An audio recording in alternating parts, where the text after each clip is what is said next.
exactly like you. I thought the Saints were going to win. Okay, so I'm kind of prefacing this entire statement with that. I thought the Saints were going to win as well, so I'm not some kind of Nostradamus here. I thought the Saints were my pick to win the Super Bowl, to be honest, this year. I thought their defense and just the way they had exited the playoffs the last couple years was, I thought, kind of fluky with the Minnesota Miracle and the Roby Coleman no call and all this kind of stuff. So I really thought the Saints had put it together. But I said, don't sleep on the Vikings. That defense is too good to sleep on. And even during the game, a lot of people were talking. I was getting some text messages saying, "Oh, the Saints look terrible. The Saints look terrible." Well, they did, but it wasn't. I didn't take it as the Saints were kind of malfunctioning. I took it as the Vikings were in their ass and not allowing them to get anything done. You see Harrison Smith, Xavier Rhodes, Daniel Hunter, Everson Griffin, Trey Waynes. That defense is loaded. That is a really good roster. Anthony Barr. Yeah, Anthony Barr as well. Eric Kendricks. Yeah. And they're just as loaded on offense, right? I mean, they've got Dalvin Cook, Thielen, Diggs, Madison as a backup who ran hard. Rudolph. Yeah. Kyle Rudolph, yeah. It's crazy to think. I mean, they thought picking him up last year, they were one Kirk Cousins away from winning the Super Bowl, and I'll tell you what, man, they looked pretty good. It was a much better game than I thought. And man, the Vikings look tough. They really do. As far as the way their roster's built, there might not be a better all-around roster than the Vikings in all of football, to be honest. Mm-hmm. And then on top of that, they have an excellent head coach in Mike Zimmer, and he came up with a phenomenal game plan. Him and that defensive coordinator, with their ability to go out and stifle that Saints and that New Orleans high-powered offense was a thing of beauty. And Alvin Kamara couldn't do really nothing the whole game. They couldn't get him into space, and they really was able to confine him and limit his production. Michael Thomas, he really didn't have a huge impact on the game. Jared Cook. The best player on the Saints offense was Taysom Hill. When he came into the game, that's when the big plays happened. He had that 150-yard completion down the field. He had a couple of nice big runs. The man had like 50 yards passing, 50 yards throwing, and then had like caught a touchdown. Yeah, a touchdown catch. So he was definitely their best player.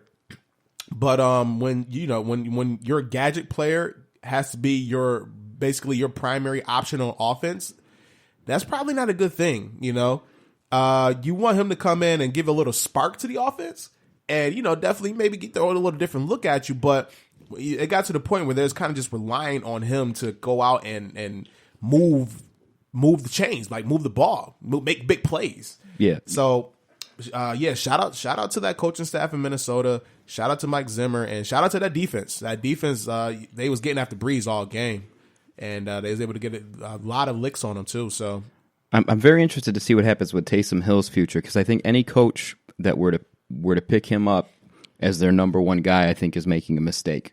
I agree. That throw was great. It was a long throw, but he also underthrew the guy. Nobody's really talking about that because it was a completion. He underthrew the guy by about 10 yards. Yeah. If you watch the play start to finish, the receiver had 10, 15 yards on the guy under. Now, he threw the ball 50 yards down the field, so you can't really complain, but that was an underthrown ball. I don't think that he's the answer as your number one quarterback, but he is one hell of a football player. Yeah, he is. You know what I mean? He's not necessarily a quarterback, but he is a guy you want on your team. That's a fact. He's a high-energy guy. He plays on special teams. He's the gunner on special teams like he's Steve Tasker, and yet he's also capable of catching the ball, running the ball, throwing, in different situations. But I like that you said that he's a gadget player because he's not the answer as a number one guy. Yeah, I don't think. I think what these analysts, and this is going to bring to my point later on when we start talking about the divisional round. But I think a lot of times these analysts kind of overthink shit. Like they'll see, for instance,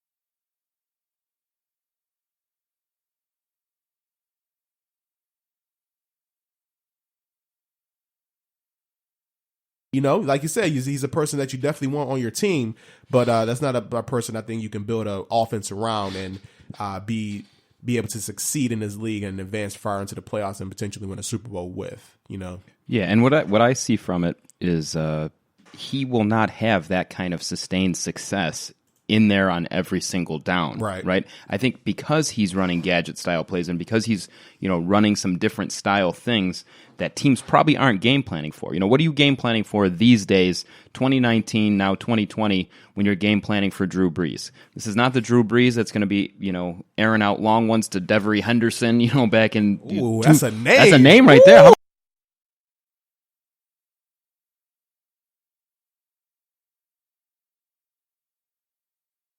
Tight end Jared Cook over the middle. He has the strongest, I feel like I'm denigrating him, calling him a possession receiver, but that's what Michael Thomas is. Yeah, he is. Maybe he's the best possession receiver that I've ever seen. He's not going to be one of those guys that's going to get you 3 catches for 110 yards and a touchdown, right. But he's going to get you 13 catches, for 100 yards and maybe a score, right? So he's that kind of player. So that's what you game plan when you're game planning for the New Orleans Saints. Then Taysom Hill comes in there and he's running all kinds of goofy plays. Right. That's where he's going to find success. He's not going to find success as your, even prototypical pocket passer or your RPO guy. Right. He's like a wildcat quarterback. You know what I mean? It's like you don't know what you're going to get from him. He can run, those kind of gadget type plays. But I think any team would be great to have him, but not as your QB1. He's Antoine Randall. He's what was the guy you guys drafted in Miami, the second round pick? Pat White? Pat White. Yeah, he's very Pat White-ish, He's Pat White-ish. Yeah, just one of those guys. That's a great adjective. Exactly. Pat White-ish. He is definitely Pat White adjacent, but he reminds me of like what maybe Tebow could have been. Right. Had Tebow not been so stubborn and so, I'm a quarterback. Well, you're not. You know what I mean? And but he had that kind of a mentality where he could have been a good football player, right? As an H-back or running some gadget plays, just like what he did when he was at Florida, right? They had it was him and Leak came in anytime they had to throw the ball, and if they needed a 4th and 1 conversion, he'd come up and pound the ball up the middle. But those guys can find success in this league, but I can't say it enough. Not as a QB1. Yeah, I'm good on that one. All right, and then moving on to the last game, Seattle Seahawks and Philadelphia Eagles. I'm not gonna lie, this game was a little boring to me. I fell asleep. I'm not gonna lie. Once Carson Wentz got hurt and they had him McCown, it was pretty much over at that point. Like, the Eagles already were decimated. Like, they had in their number 1 receiver at that point was who? What, Boston Scott? That's a running back. That's a running back, yeah. Greg Ward Jr. I don't even know who Dallas Garber is probably the best receiving option, him and Zach Ertz, the 2 tight ends. And then you got, Greg Ward Jr., Miles Sanders, a running back, Deontay Burnett. Eagles just decimated on offense. They was missing all 3 of their receivers. And then on top of that, your number 1 quarterback goes down from that Clowney hit. By the way, do you think that Clowney hit was dirty? I don't think so. I think, it looks like he went to hit. It looks like he went to drive him to the turf, but it did not look like a dirty shot to the head. There's never been any kind of indication that Clowney's a kind of dirty player. Now, if it was like Ndamukong Suh or something like that, I'd say, or Albert Hainsworth, I'd say, yeah, that dude tried to kill him, right? But no, the Clowney's not that kind of player. And I think where you run into trouble in this league is, you have these athletic quarterbacks. I would put Carson Wentz in that category. He can move around. I think you're doing yourself a disservice if you don't try to put that guy to the ground. I mean, look what happened to the Bills. They laid 2 good shots on Deshaun Watson, but he doesn't go down. I think you owe it to yourself and to your team to try to finish the hit until the guy's on the ground. Yeah. And again, it didn't look like he tried to lean his entire body into him. It looks like their helmets happened to collide, almost as if he was turning his shoulder to avoid crazy contact, right? So I don't think it was dirty. But yeah, the injuries in this game, just in general, on both sides, because then you look at Seattle. Seattle was still dealing with the retirement of their best receiver. Tyler Lockett is nice, but I mean, as far as great number 1s, maybe I don't know. But their entire running back core over the last month has been destroyed. That they had to bring Marshawn Lynch off the couch to beast mode, bringing him back for a beast quake. But didn't quite work out that way. He didn't seem like he was himself either. And of course, how could you be coming off of the couch?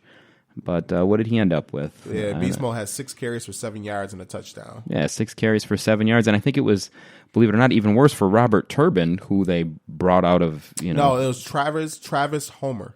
Homer had some of the carries? So Turbin didn't get in the game at all? Nope. So Travis Homer had 11 carries for 12 yards. 11 carries for 12 yards. They between them, Homer averaged 1.1 yards a carry, and Marshawn Lynch averaged 1.2 yards a carry. Yeah, so Fletcher Cox and them boys up front are nice. Don't get me wrong. Yes. Right? Fletcher Cox, he's one of the best interior defensive linemen in the game, but nobody should be held to 1 yard per carry for the entire game like that.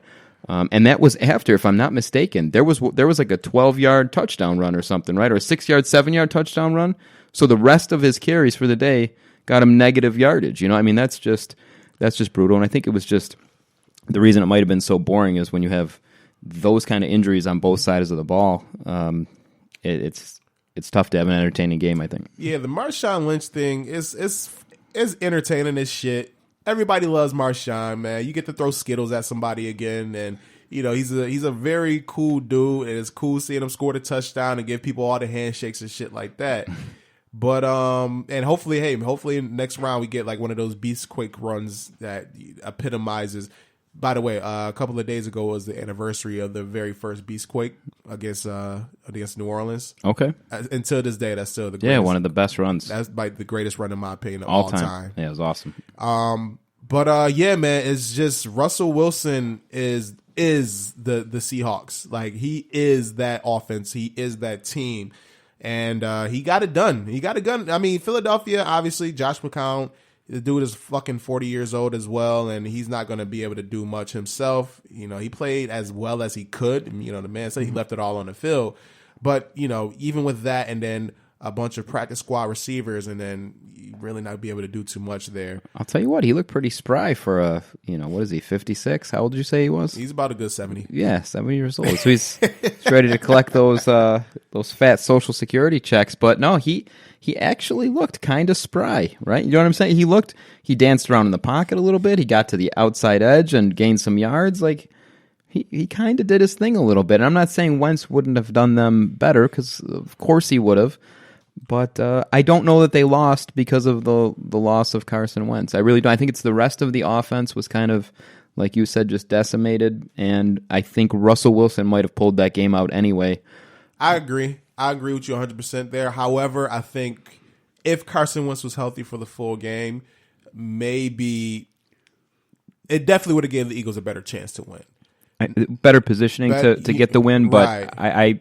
I still think the Seahawks would have won, in my opinion, as well. The last time I was sitting in this chair, I called the Eagles paper champs, and I still believe I did not believe in that Eagles team this year, maybe because of the injuries or otherwise, and the fact that I would have thought the Seahawks on paper are a way better team anyway. It just so happened the game was in Philly because they won a very weak NFC East, right? So right.